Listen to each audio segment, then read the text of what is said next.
వ్యాధుల పట్ల ప్రజలు అప్రమత్తంగా ఉండాలని అంటున్నారు విజయవాడ ప్రభుత్వ హాస్పిటల్ మెడిసిన్ హెచ్ఓడి ఇందిరాదేవి. ప్రస్తుతం వైరల్ ఫీవర్ కేసులు పెరుగుతున్నాయని, జ్వరం, జలుబు, చిన్నపాటి లక్షణాలు కనిపించినా వెంటనే వైద్యులను సంప్రదించాలని చెబుతున్నారు. కొన్ని జాగ్రత్తలు తీసుకుంటే సీజనల్ వ్యాధులకు దూరంగా ఉండొచ్చంటున్నారు డాక్టర్ ఇందిరాదేవి. దీనిపై మోర్ డీటెయిల్స్ మా ప్రతినిధి నరసింహ అందిస్తారు. విజృంభిస్తున్నాయి. ప్రతి ఇంటిలో ఒకరు మంచాన బారిన పడుతున్నారు. హాస్పిటల్లో ఓపీల సంఖ్య కూడా పెరుగుతుంది. ప్రస్తుతం మనతో మాట్లాడేందుకు డాక్టర్ ఇందిరాదేవి గారు ప్రస్తుతం ఏం మీరు వైరల్ ఫీవర్లు అంతగా విజృంభించడానికి ప్రధాన కారణాలు ఏమి? ఇవి సీజనల్ డిసీజెస్ అండి. ఈ మధ్య వర్షాలు బాగా పట్టడం మూలన సీజనల్ చేంజెస్, వైరల్ యాక్టివేట్ అయ్యి ఈ వైరస్లు మనకి వైరల్ ఫీవర్స్ వస్తున్నాయి. ఎక్కువగా వీళ్ళు పేషెంట్లు ఏంటంటే ఎక్కువ జ్వరం రావటం, విపరీతమైన ఒళ్ళు నొప్పులు, హై గ్రేడ్ ఫీవర్ ఉండటం, జలుబు ఉండటం, దగ్గు రావటం, సోర్ థ్రోట్ రావటం, ఇవన్నీ కూడా ఈ ఫీవర్ లక్షణాలు. కణతల పైన నొప్పి ఉండటం, ఇవన్నీ కూడా ఈ ఫీవర్ మూలన లక్షణాలుగా కనపడుతున్నాయి.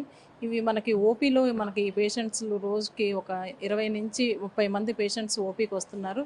వాళ్ళ దగ్గర మనం వాళ్ళ అన్ని లక్షణాలు చూసుకొని వాళ్ళకి టెస్టింగ్లు చేయించి మనం అందరికీ కూడా ట్రీట్మెంట్ ఇస్తున్నాము. ఇచ్చినాక వాళ్ళల్లో కొంతమందికి ఓన్లీ ఒక 5-6 మంది రోజుకి అడ్మిట్ అవుతున్నారు మన దగ్గర ఈ వైరల్ ఫీవర్స్లో.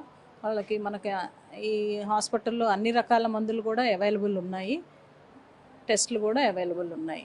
ఒకవేళ ప్లేట్లెట్స్ కూడా పడిపోతున్నాయి కొంతమందికి, వానికి ప్లేట్లెట్స్ కూడా మన హాస్పిటల్లోనే మన బ్లడ్ బ్యాంక్లో అవైలబిలిటీ ఉన్నాయి, ఇస్తున్నాము. పేషెంట్లు అందరూ రికవర్ అవుతున్నారు.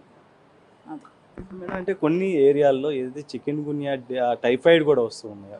అంటే వాటి ఈ టైఫాయిడ్ ఫీవర్ అనేది ఈ మధ్య వర్షాలు పట్టడం మూలన ఏమవుతుందంటే ఈ ఫీకో ఓవరల్ రూట్ ఇన్ఫెక్షన్ మూలన ఇవన్నీ కూడా వస్తున్నాయి మనకి.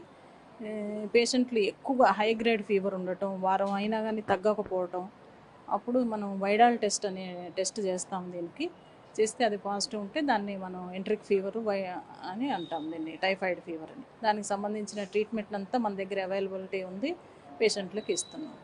వైరల్ ఫీవర్ కూడా ఒకరి నుంచి ఒకరికి వ్యాప్తి చెందుతూ ఉంది. అంటే ఎటువంటి జాగ్రత్తలు తీసుకోవాలి? నీళ్ళు ఇప్పుడు స్టాగ్నేషన్ లేకుండా చూసుకోవాలి.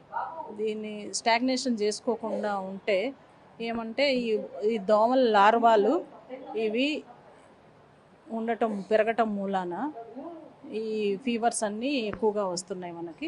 దోమలు లేకుండా చూసుకోవటం, ఇవన్నీ చేసుకోవాలి.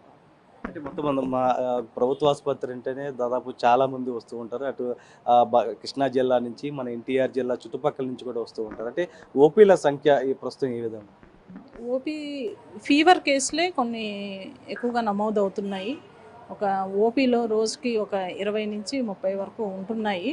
కానీ వాళ్ళు ట్రీట్మెంట్తో ఒక వారం రోజుల లోపలే తగ్గిపోతున్నాయి. ఇవి ఈ చికెన్ గున్యా అనేది ఇంతవరకు మనకి రిపోర్ట్ అవ్వలేదు. ఇంకా మనకి మెడికల్ కాలేజ్లో దీనికి ల్యాబ్ టెస్ట్ కూడా ఉంది, చికెన్ గున్యాకి సంబంధించి టెస్ట్ చేయడానికి ఉంది. ఈ ఫీవర్ విత్ జాయింట్ పెయిన్స్ ఉంటే దానికి మనం ఈ చికెన్ గున్యా వైరస్ మూలాన వచ్చిందా అనేది టెస్టింగ్ పంపుతున్నాం. మనం ఏం చెప్పదలుచుకున్నాం అంటే ప్రజలు కొంచెం జాగ్రత్తలు పాటించాలి. ఇంటి చుట్టుపక్కల నీటి నిల్వ లేకుండా ఉంచుకోవాలి. పారిశుద్ధ్యం ఎక్కువగా నీట్గా ఉండేటట్టు చూసుకోవాలి. వైరల్ ఫీవర్లు విజృంభిస్తున్న వేళ ప్రతి ఒక్కరు కూడా జాగ్రత్తలు పాటించాలంటూ కూడా డాక్టర్ ఇందిరాదేవి అయితే చెప్తూ ఉన్నారు. ఎవరైతే ప్రభుత్వ ఆసుపత్రికి వస్తారో వారికి వచ్చిన తర్వాత ఓపీ చూసిన తర్వాత దాదాపు 3-4 రోజుల్లో ప్రస్తుతం నయమైపోతున్న పరిస్థితి. ఎవరైతే నయం అవ్వడం లేదో వారిని ఆసుపత్రిలో చేర్పించి మరియు కూడా చికిత్స అందిస్తున్నట్లు కూడా ఇందిరాదేవి అయితే చెప్తున్నారు. సాయితో నరసింహ, బిగ్ టీవీ, ప్రభుత్వ ఆసుపత్రి.